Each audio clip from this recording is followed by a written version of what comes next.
جب اللہ کا عذاب آ جاتا ہے پھر معافی کے دروازے بند ہو جاتے ہیں. اس سے پہلے پہلے انسان کو مہلت بھی ملتی ہے، ڈھیل بھی دی جاتی ہے، موقع بھی دیا جاتا ہے کہ وہ آ جائے، اپنی غلطیوں سے سبق سیکھ لے، اپنی غلطیوں کو چھوڑے اور آ کے اللہ کی فرمانبرداری کرے.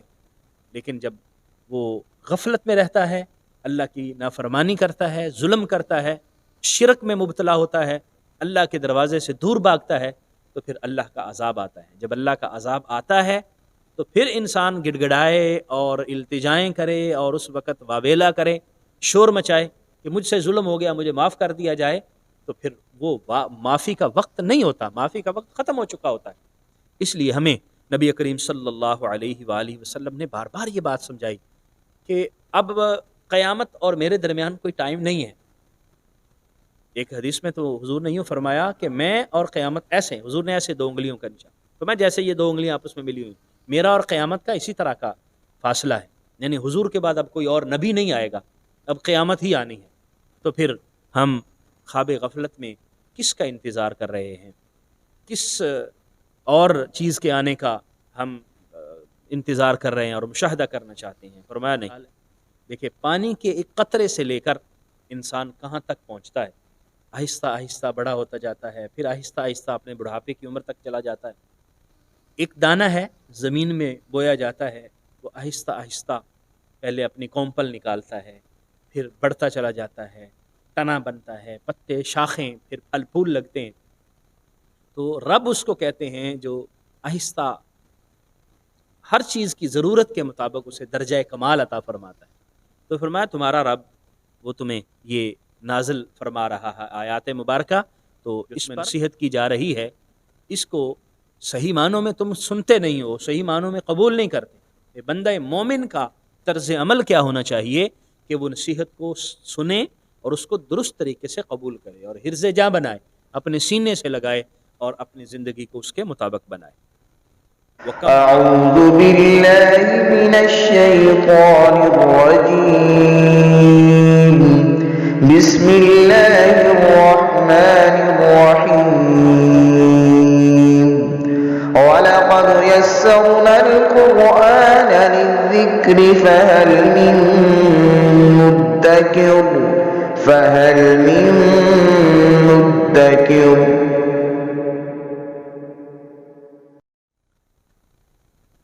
بسم اللہ الرحمن الرحیم. سورہ اعراف شروع کریں گے آج. 8واں پارہ ہمارا نصف ہو گیا ہے، دوسرا نصف آج شروع کر رہے ہیں انشاءاللہ. اعوذ باللہ من الشیطان الرجیم. بسم اللہ الرحمن الرحیم. الف لام میم صاد کتاب انزل الیک فلا یکن فی صدرک حرج منہ لتنذر به وذکری للمؤمنین. سورہ اعراف مکی سورہ مبارکہ ہے. نبی کریم صلی اللہ علیہ وآلہ وسلم کے مکہ کے جو ایام ہیں مکی زندگی کے، اس کے تقریباً آخر پہ یہ سورہ نازل ہوئی. ہجرت مدینہ سے کچھ عرصہ قبل اس سورۃ مبارکہ کا نزول ہے. پچھلی جو سورہ ہم نے سورہ انعام پڑھی، تقریباً اس کے مضامین اس کے ساتھ ملتے جلتے ہیں. اللہ تعالیٰ نے یہاں خاص طور پر مشرکین کو تلقین فرمائی، نصیحتیں فرمائی گئیں تاکہ وہ ایمان لے آئیں، شرک کو چھوڑ دیں. اور حضرت نوح علیہ السلام کا ذکر ہوا، حضرت صالح کا ذکر ہوا، ہود کا ذکر ہوا اور ان کی قوموں کا ذکر کیا گیا تاکہ ان کا ذکر کر کے ان کو سمجھایا جائے اور ان کو بتایا جائے کہ دیکھیں انہوں نے اللہ کے رسولوں کی نافرمانیاں کی، انبیاء کرام کو جھٹلایا اور ان کی بات کو نہیں مانا تو اللہ تعالیٰ نے انہیں عذاب سے دوچار کیا. تو تم بچ کے رہنا، نبی کریم صلی اللہ علیہ وسلم کو جو تنگ کر رہے ہو، پریشان کر رہے ہو، یہ مناسب نہیں. اور پھر حضرت موسیٰ علیہ السلام اور آپ کی قوم کا، بنی اسرائیل کا بڑی تفصیل سے ذکر ہے اس سورہ مبارکہ میں. فرعون کا اور فرعون کے درباریوں کا اور جو واقعہ ہوا تھا حضرت موسیٰ علیہ السلام اور جادوگروں کا فرعون کے دربار میں، اس کا بھی اسی سورہ مبارکہ میں ذکر ہے. اور دیگر احکام اس سورہ مبارکہ میں انشاءاللہ ہم پڑھیں گے۔ ابتدائی جو آیات مبارکہ ہیں قرآن مجید کی نزول کا ذکر کیا جا رہا ہے کہ اللہ تعالیٰ نے کتاب نازل کی ہے، یہ قرآن اللہ کا نازل کردہ ہے، اور اس کا مقصد یہ ہے کہ قرآن کی آیات لوگوں کو سنائی جائیں، لوگوں کو بتائی جائیں، تاکہ لوگ اللہ تبارک و تعالیٰ کے عذاب سے ڈریں اور اپنی زندگی کو اللہ کے حکم کے مطابق گزارنے کے لیے تیار ہو جائیں۔ نبی کریم صلی اللہ علیہ وآلہ وسلم کو تسلی بھی دی گئی کہ آپ نے پریشان نہیں ہونا اور اپنے دل میں کوئی حرج محسوس نہیں کرنا، کوئی تنگی محسوس نہیں کرنی۔ یہ لوگ پریشان کر رہے ہیں، یہ ان کا وتیرہ ہے، پہلے بھی نبیوں کو اسی طرح لوگ پریشان کرتے رہے، بس آپ نے پیغام کو پہنچا دیا۔ بسم اللہ الرحمن الرحیم، الف لام میم صاد، یہ حروف مقطعات میں سے ہیں جن کا معنی اللہ اور اس کے رسول صلی اللہ علیہ وسلم بہتر جانتے ہیں۔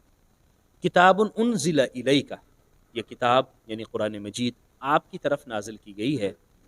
فلا یکن فی صدرک حرج، بس آپ اپنے دل میں، اپنے سینے میں کوئی تنگی محسوس نہ فرمائیں۔ لتنذر بہ، یہ قرآن اس لیے نازل کیا گیا تاکہ آپ اس کے ذریعے ڈرائیں۔ وذکریٰ للمؤمنین، اور یہ مومنوں کے لیے نصیحت ہے، بار بار کی جانے والی نصیحت۔ جو مومن نہیں ہیں، جو ایمان نہیں لے کے آئے، ان کو ڈرائیں، اور جو مومن ہیں ان کے لیے نصیحت ہے تاکہ وہ اپنے ایمان پر کاربند رہیں، اپنے ایمان پر استقامت کے ساتھ آگے چلتے رہیں اور اعمال صالحہ بجا لاتے رہیں۔ جنہوں نے ایمان قبول نہیں کیا ان کو دعوت ہے کہ وہ ایمان قبول کریں، اور جو ایمان قبول کر چکے ہیں انہیں دعوت ہے کہ وہ اس پر استقامت کے ساتھ، ثابت قدمی کے ساتھ، نیک اعمال کے ساتھ اس کو مضبوطی سے تھامے رکھیں۔ اتبعوا ما انزل الیکم من ربکم، اور انہیں بتائیے اے محبوب صلی اللہ علیہ وسلم، انہیں بتائیے اتبعوا، تم اتباع کرو، ما انزل الیکم من ربکم، جو کچھ تمہاری طرف، تمہارے رب کی طرف سے نازل کیا گیا، یعنی قرآن کی آیات ہیں جو تمہاری طرف نازل ہوئی ہیں اور تمہارے پروردگار کی طرف سے نازل ہوئی ہیں، تمہارے پالنہار کی طرف سے جو رب ہے۔ رب اس ہستی کو کہتے ہیں جو آہستہ آہستہ درجہ کمال تک پہنچاتا ہے۔ اس طرح ہماری صورتحال ہے، دیکھیں پانی کے ایک قطرے سے لے کر انسان کہاں تک پہنچتا ہے، آہستہ آہستہ بڑا ہوتا جاتا ہے، پھر آہستہ آہستہ اپنے بڑھاپے کی عمر تک چلا جاتا ہے۔ ایک دانہ ہے زمین میں بویا جاتا ہے، وہ آہستہ آہستہ پہلے اپنی کومپل نکالتا ہے، پھر بڑھتا چلا جاتا ہے، تنا بنتا ہے، پتے، شاخیں، پھر پھل پھول لگتے ہیں۔ تو رب اس کو کہتے ہیں جو آہستہ ہر چیز کی ضرورت کے مطابق اسے درجہ کمال عطا فرماتا ہے۔ تو فرمایا تمہارا رب وہ تمہیں یہ نازل فرما رہا ہے آیات مبارکہ، تو اس پر ایمان لاؤ اور اس پر عمل کرو اور اتباع کرو۔ وَلَا تَتَّبِعُوا مِن دُونِهِ أَوْلِيَاءَ، اور اللہ کو چھوڑ کر جن کو تم نے اپنا دوست بنایا ہے ان کی اتباع نہ کرو، یعنی اللہ کے مقابلے میں جو لوگ آتے ہیں، سب سے پہلے تو ان کے سے مراد وہ بت ہیں جن کو انہوں نے اللہ کے ساتھ مقابل بنایا ہوا تھا اور اللہ کا شریک بنایا ہوا تھا، ان کی اتباع سے گریز کرو۔ اور وہ لوگ جو بت پرستی کی طرف لے جاتے ہیں اور جو اللہ تبارک و تعالی کا دروازہ چھڑا کے کسی اور دروازے کی طرف لے جاتے ہیں اور اللہ تبارک و تعالیٰ کی طرف لانے کی بجائے معبودان باطلہ کی طرف لے کے جاتے ہیں، اور میں ان کی اتباع نہ کرو۔ قلیلا ما تذکرون، کم ہی تم نصیحت کو قبول کرتے ہو، جو تمہیں نصیحت کی جا رہی ہے اس کو صحیح معنوں میں تم سنتے نہیں ہو، صحیح معنوں میں قبول نہیں کرتے۔ یہ بندہ مومن کا طرز عمل کیا ہونا چاہیے کہ وہ نصیحت کو سنے اور اس کو درست طریقے سے قبول کرے اور حرز جاں بنائے، اپنے سینے سے لگائے اور اپنی زندگی کو اس کے مطابق بنائے۔ وَكَم مِّن قَرْيَةٍ أَهْلَكْنَاهَا، اب ذکر ہی ہے ان لوگوں کا جو پہلے گزر گئے، بڑے بڑے نام ہیں، بڑے بڑے بادشاہ آئے، بڑے بڑے اپنے آپ کو سمجھنے والے لوگ آئے، تخت کے مالک، سلطنتوں کے مالک، اور نہ جانے کتنے کتنے اپنے آپ کو تہذیب یافتہ اور ترقی یافتہ سمجھنے والے، اور میں کتنے ہی بستیاں گزر گئیں۔ وَكَم مِّن قَرْيَةٍ أَهْلَكْنَاهَا، کتنی ہی ایسی بستیاں جن کو ہم نے ہلاک کر دیا، ان کا آج نام بھی شاید ہمیں محسوس ہوتا ہے کہ پتہ نہیں تھے بھی کہ نہیں، لیکن وہ بھی اپنے زمانے میں اپنے آپ کو بڑا سمجھتے تھے۔ وہ بھی سمجھتے تھے کہ ہم بہت جو ہے وہ آگے جا چکے ہیں اور پوری دنیا سے آگے جا رہے ہیں اور ہمیں کوئی بھی پکڑ نہیں سکتا، لیکن جب اللہ کی نافرمانی ہوگی تو پھر اللہ کی پکڑ بھی آئے گی۔ فجاء بأسنا بیاتن، ہماری پکڑ آئی رات کے وقت، او ہم قائلون، یا دوپہر کو جب قیلولہ کر رہے تھے، دوپہر کو خواب غفلت سے وہ اپنے طور پر خواب غفلت میں مصروف و مشغول تھے۔ قیلولہ دوپہر کے وقت تھوڑا سا آرام کرنے کو، سونے کو یا ویسے لیٹنے کو کہتے ہیں۔ میں رات کو بھی عذاب آ سکتا ہے، دن کو بھی آ سکتا ہے، کوئی پابندی نہیں ہے۔ اللہ تبارک و تعالیٰ کا عذاب رات کو آیا، دن کو آیا۔ فما کان دعواہم اذ جاءہم بأسنا، اور ان کی پکار نہیں تھی جب اللہ کا عذاب آیا تو پھر وہ کیا کہنے لگے؟ ما کان دعوا، پھر ان کی کوئی پکار نہیں تھی، اذ جاءہم بأسنا، جب ان کے پاس ہماری پکڑ آئی تو کیا پکارتے تھے؟ اللہ، وہ یہی کہتے تھے، ان قالو انا کنا ظالمین، تو کہنے لگے ہم نے ظلم کیا، ہم نے زیادتی کی، ہم نے حد سے تجاوز کیا، ہم نے اللہ کی نافرمانی کی۔ اس وقت جب عذاب آ گیا تو پھر کہنے لگے، پھر پکارنے لگے، پھر آہو فغاں کرنے لگے، پھر آہو پکار کرنے لگے کہ ہم سے ظلم ہو گیا، معاف کر دیا جائے۔ پھر اس وقت معافی ختم ہو جاتی ہے۔ جب اللہ کا عذاب آ جاتا ہے پھر معافی کے دروازے بند ہو جاتے ہیں۔ اس سے پہلے پہلے انسان کو مہلت بھی ملتی ہے، ڈھیل بھی دی جاتی ہے، موقع بھی دیا جاتا ہے کہ وہ آ جائے، اپنی غلطیوں سے سبق سیکھ لے، اپنی غلطیوں کو چھوڑے اور آ کے اللہ کی فرمانبرداری کرے۔ لیکن جب وہ غفلت میں رہتا ہے، اللہ کی نافرمانی کرتا ہے، ظلم کرتا ہے، شرک میں مبتلا ہوتا ہے، اللہ کے دروازے سے دور بھاگتا ہے، تو پھر اللہ کا عذاب آتا ہے۔ جب اللہ کا عذاب آتا ہے تو پھر انسان گڑ گڑائے اور التجائیں کرے اور اس وقت واویلا کرے، شور مچائے کہ مجھ سے ظلم ہو گیا، مجھے معاف کر دیا جائے، تو پھر وہ معافی کا وقت نہیں ہوتا، معافی کا وقت ختم ہو چکا ہوتا ہے۔ اس لیے ہمیں نبی کریم صلی اللہ علیہ وآلہ وسلم نے بار بار یہ بات سمجھائی کہ اب قیامت اور میرے درمیان کوئی ٹائم نہیں ہے۔ ایک حدیث میں تو حضور نے یوں فرمایا کہ میں اور قیامت ایسے، حضور نے ایسے 2 انگلیوں کا نشان، تو میں جیسے یہ 2 انگلیاں آپس میں ملی ہوئی، میرا اور قیامت کا اسی طرح کا فاصلہ ہے، یعنی حضور کے بعد اب کوئی اور نبی نہیں آئے گا، اب قیامت ہی آنی ہے۔ تو پھر ہم خواب غفلت میں کس کا انتظار کر رہے ہیں؟ کس اور چیز کے آنے کا ہم انتظار کر رہے ہیں اور مشاہدہ کرنا چاہتے ہیں؟ فرمایا نہیں، جب اللہ کا بلاوا آتا ہے اور اللہ کی پکڑ آتی ہے تو پھر آہوں فغاں، چیخ و پکار، التجائیں کوئی فائدہ نہیں دیتی۔ فَلَنَسْأَلَنَّ الَّذِي أُرْسِلَ إِلَيْهِمْ، ہم ضرور پوچھیں گے، ضرور سوال کریں گے جن کی طرف ہم نے رسول بھیجے، جن کی طرف رسولوں کو بھیجا گیا ان سے ضرور سوال کیا جائے گا۔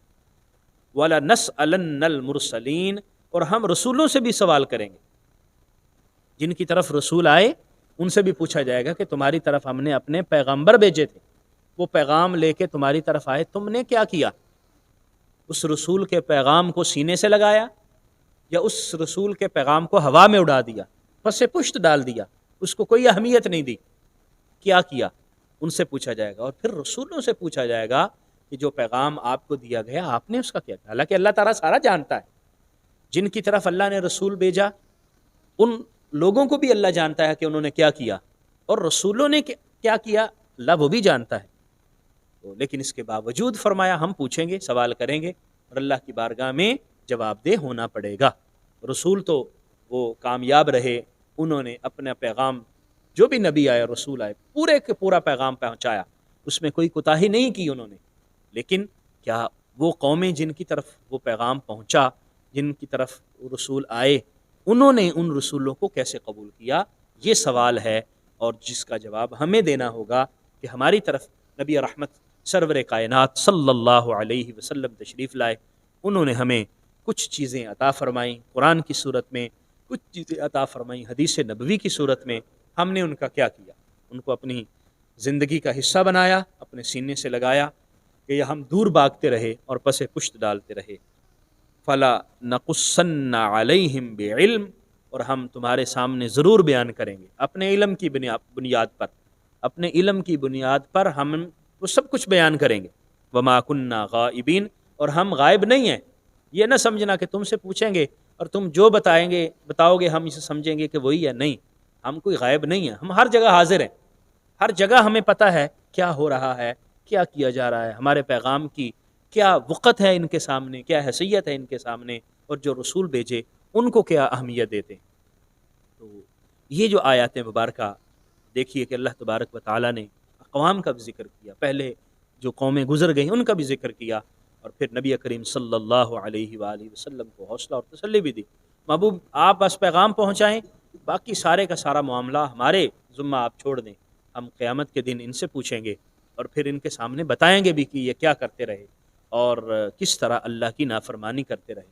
خاص طور پر مشرکین مکہ جنہوں نے نبی کریم صلی اللہ علیہ وسلم کو تکالیف دیں، دکھ دیے، اور بتوں کے سامنے اپنے سر ٹیکتے رکھے، اپنے ماتھے ٹیکتے رہے اور اپنی پیشانیوں کو بتوں کے سامنے جھکاتے رہے، وہ جواب دہ ہوں گے. اور جنہوں نے رسول خدا صلی اللہ علیہ وسلم کی نافرمانی کی وہ بھی جواب دہ ہوں گے. اللہ کریم ہمیں سمجھنے کی، عمل کرنے کی توفیق عطا فرمائے. آمین. وآخر دعوایا ان الحمد للہ رب العالمین.